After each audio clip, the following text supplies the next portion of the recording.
तौबा करें तो फिर बदल जाएं, फिर तब्दीली आए। और ये कोई मुश्किल काम नहीं, जो बदलने वाले थे वो बदल गए।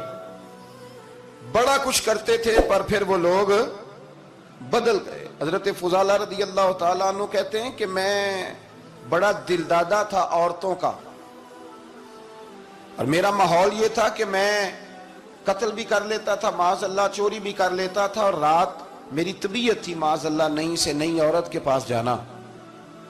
कहते हैं अबू जाल ने ऐलान किया कि जो नबी पाक अलैहिस्सलाम का सर अक़दस माज़अल्लाह काट के लाएगा, नकले कुफ्र कुफ्र न बाशर, 100 सुर्ख ऊंट इनाम मिलेगा। तो मैंने इरादा कर लिया कि मैं बहुत सारा इनाम हासिल करूंगा। कुरान मजीद में ना अल्लाह फरमाता है कि बहुत सारे लोग ऐसे हैं जिन्हें अगर मैं रिस्क में कुशादगी दे दूं, ज्यादा पैसे दे दूं, फरमाया बागी हो जाएं, वो सरकश हो जाएं। ये बहुत सारे लोगों को जो अल्लाह तबारक व तआला इत्दाल में रखता है तो ये उनके लिए बेहतर है। हर बंदा दौलत के होते हुए नेक हो सकता, तो ये अल्लाह अगर रखता है ना इत्दाल में तो शुक्र करे अल्लाह का, वरना तो लोग अय्याशियां करें, पता नहीं क्या कुछ कर गुजरे। तो हजरत फुजाला कहते हैं कि मैंने खंजर तैयार किया और मैंने बगल में उसको छुपाया, ऊपर मैंने चादर ओढ़ ली। अब मुझे पता था ज़ोहर की नमाज के बाद नबी पाक सल्लल्लाहु अलैहि वसल्लम तवाफ़ काबा के लिए, बैतुल्लाह शरीफ के तवाफ़ के लिए जाते हैं। कहते मैं भी उस तरफ बढ़ा। रस्ते में ना वो खातून जिसके घर मैंने रात आना था, मैंने दरवाजे पे दस्तक दी। मैंने कहा कि तैयार रहना, तैयार रहना, आज मैं बड़े पैसे लेके आऊंगा। उसे मैंने ये कहा और फिर मैं चला गया बैतुल्लाह शरीफ का तवाफ करने। कहते हैं अल्लाह के महबूब भी तवाफ कर रहे थे तो मैंने भी तवाफ शुरू कर दिया। इरादा ये था कि जहां नबी पाक अलैहिस्सलाम मेरे करीब से गुजरेंगे तो मौका पाकर मैं हुजूर के जिस्म अक़दस पर खंजर खोप दूंगा और माज़अल्लाह शहीद कर दूंगा। कहते हैं हुजूर एक दफा भी मेरे पास से गुजरे तो मैं हिम्मत ना कर सका, दूसरी दफा भी पास से गुजरे तो मैं हिम्मत ना कर सका, तीसरी दफा भी गुजरे तो मैं हिम्मत। नबी करीम सल्लल्लाहु अलैहि वसल्लम 2-3 दफा गुजरे तो फरमाते हैं कि मुझे मौका ना मिला, इसलिए कि हुजूर फरमाते हैं अल्लाह ने रोब के साथ मेरी मदद फरमाई, दुश्मन पर मेरा रोब तारी हो जाता है। फरमाते हैं जब चक्कर पूरे हो गए तो महबूब करीम ना छठे चक्कर पे फरमाने लगे फुजाला चक्कर एक रह गया है, बेखबर हो जो गुलामों से वो आका क्या है, एक फेरा रह गया। कहते तवाफ मुकम्मल हो गया तो महबूब मेरे करीब आए, फरमाया वो काम करते क्यों नहीं जिसके लिए आए थे। मैंने अर्ज की या रसूलल्लाह कौन सा काम, कैसा काम? अंदर तो चोर था ना, बांझ फकीरों किसे नहीं मारिया, ए हुई चोर अंदर दा, अंदर चोर था ना। कहते हुजूर ने मुझे कंधे से पकड़ के हिलाया, फरमाया करते क्यों नहीं। जब हुजूर ने हिलाया तो वो खंजर भी पैरों में गिरा और मैं भी रसूलुल्लाह के पैरों में गिर गया। मैंने कहा हुजूर मुझे कलमा पढ़ा दें। कहते हैं हुजूर ने पहले मेरे दिल पे दस्ते मुबारक फेरा, फिर मेरे नबी ने मुझे कलमा पढ़ा दिया। अब ना मुरीद होने वाला कहता है कि जी आहिस्ता आहिस्ता मैं ठीक हो जाऊंगा। अब वो आहिस्ता आहिस्ता का क्या तर्जुमा है ये बिल्कुल समझ नहीं आती। भाई किसी बंदे से 5 लाख रुपया लेना है तो उससे वो कहता है जी मैं आहिस्ता आहिस्ता दूंगा, 500 रुपया दे दिया करूंगा रोज का, तो कहते हैं मेरी रकम खराब होती है, पूरे दो। और नेकी की बात जब आती है तो कहते हैं हजरत साहब दीन इतना सख्त नहीं है, मैं आहिस्ता आहिस्ता ठीक हो जाऊंगा। अब मैं मगरिब इशा पढ़नी शुरू कर दी है मैंने, अब मैं तस्बीह ले ली है, कल मैंने भी आहिस्ता आहिस्ता मैं ठीक हो जाऊं। यानी रकम लेनी हो तो वो आहिस्ता आहिस्ता कबूल नहीं है। लेकिन और मकान की रजिस्ट्री अगर करानी हो तो मालिक मकान कहेगा आहिस्ता आहिस्ता करा लो, कहते हैं पैसे पूरे दिए, सवेरे चल और बयान दे।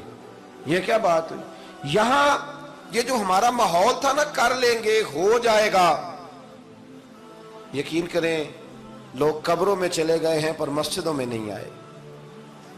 हर काम से लोग रिटायर हुए पर गुनाहों से रिटायर नहीं हुए। आखिर तक तबाही उतर गई लेकिन लोग बदलने को तैयार ना हुए। हजरत फुजाला कहते हैं अभी मैंने कलमा पढ़ा, अभी मैं वापस आया, रास्ते में वो बीबी खड़ी थी। कहते मैं वो शख्स था कि औरतें मरती थी मेरे ऊपर और किसी की जुर्रत थी कि वो आए बाएं शाएं करे, लेकिन फरमाते हैं मैं बीबी के पास से गुजर गया। पहले तो उसका ख्याल था रुकेगा, लेकिन जब मैं रुका ना तो दरवाजे पे आई, और जब मैं गुजर गया तो उसने आवाज दी, लेकिन मैंने सुनी अनसुनी कर दी। जब आगे बढ़ा तो मेरे पीछे दौड़ी। فرماتے مجھے پکڑ کے کہنے لگی فضالہ تجھے کیا ہوا، تو وہی نہیں جو یہاں سے گیا تھا؟ آپ فرماتے میں کبھی نہیں رویا تھا، میں کبھی نہیں رویا تھا۔ اور جب کہا نا تو وہی نہیں، کہتے میں نے سر اٹھایا تو میری آنکھوں میں آنسو تھے۔ میں نے کہا میں جو گیا تھا وہ نہیں ہوں، اب تو میں محمد عربی کا غلام بن گیا، اب میں وہ نہیں ہوں۔ اب نہیں ہو سکتا کہ کوئی میری نظر میلی ہو جائے، یہ کیسے ممکن؟ اب نا اسلام کی تعریف ہم نے یہ کی ہے کہ خبردار کوئی ہمارے قریب نہ آئے، ہم کسی کو بات نہیں کرنے دیتے کہ ہم مسلمان ہیں، ہم بات نہیں کرنے دیتے۔ پتہ کیا بات ہے، ایک میری یہ تقریر ہوتی ہے ممبر پہ، اور ایک میرا عمل ہوتا ہے جب میں سفر کرتا ہوں، جب میں گاڑی میں بیٹھتا ہوں، جب میں دوستوں سے ملتا ہوں۔ جب ان دونوں باتوں میں تضاد آتا ہے نا، تضاد، تو لوگ تقریر کو جذبات نہیں کہتے، ایک فن بن جاتی ہے تقریر۔ آپ کو پتہ ہے نا وائزین نعت خواں کہتے ہیں میں نے محفل لوٹ لی، پھر لوگ شمار کرتے ہیں کتنے لوگوں نے سبحان اللہ کہی، پھر لوگ شمار کرتے ہیں کہ آج 5 بندے روئے بھی تھے جب میں تقریر کر رہا تھا۔ تو پھر یہ فن ہے، یہ جذبات کا اظہار۔ سمجھ لیں بات کو کہ عمل جب آپ نہیں نہ کرتے عمل، تو آپ خود بڑے بے چین رہتے ہیں کہ یار یہ میں کیا کر رہا ہوں، یہ کون سا گورکھ دھندا ہے کہ میرا عمل صفر ہوتا جا رہا ہے۔ ہمارے ایک استاد تھے تو وہ فرمایا کرتے تھے کہ اگر پڑھے لکھے آدمی کو تم بے عمل دیکھو تو اس سے دور ہٹ جایا کرو، ورنہ تمہیں بھی بے عمل کر دے گا۔ میں نے ان سے عرض کی، میں نے کہا حضور یہ کیا ہے؟ تو فرمانے لگے اپنے حضرت صاحب سے پوچھنا، وضاحت کریں گے۔ میں نے حضرت صاحب سے کہا جی عجیب بات کر دی ہے، علم والے بندے کے پاس بیٹھ کے تو علم آتا ہے۔ تو وہ فرما رہے تھے کہ علم والے بندے کے پاس اگر وہ بے عمل ہو تو بالکل نہ بیٹھنا۔ تو حضرت صاحب فرمانے لگے انہوں نے صحیح کہا ہے۔ اب بات بہت بڑی ہے، پتہ نہیں آپ کی سمجھ میں آتی ہے نہیں آتی، بہرحال کر دیتا ہوں۔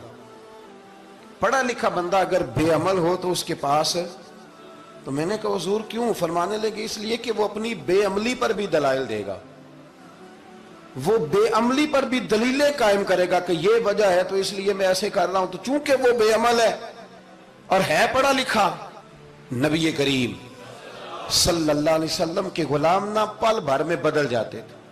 اور اللہ تعالیٰ بھی نا بڑے موقع دیتا ہے ہمیں، بڑے موقع۔ حضور نے فرمایا جس نے ایمان اور احتساب کی نیت سے روزے رکھے وہ نئی زندگی کا آغاز کرے، اس لیے کہ اللہ نے اس کے پچھلے سارے گناہ معاف فرما دیے۔ میرے نبی کریم علیہ السلام نے فرمایا جو شخص بیمار ہو گیا، مریض ہو گیا، اور نسائی شریف میں فرمایا کہ 3 دن تک بستر پہ رہا اور اس نے شکوہ نہ کیا اللہ کا، اور جب وہ شفا یاب ہو کے بستر سے اٹھا ہے نا، تب اللہ نے اس کے پچھلے سارے گناہ معاف فرما دیے۔ اور فرمایا جو حج کرنے گیا، حج کر کے واپس آیا، اللہ کے حبیب فرماتے ہیں یوں سمجھے کہ میں آج ہی ماں کے پیٹ سے پیدا ہوا۔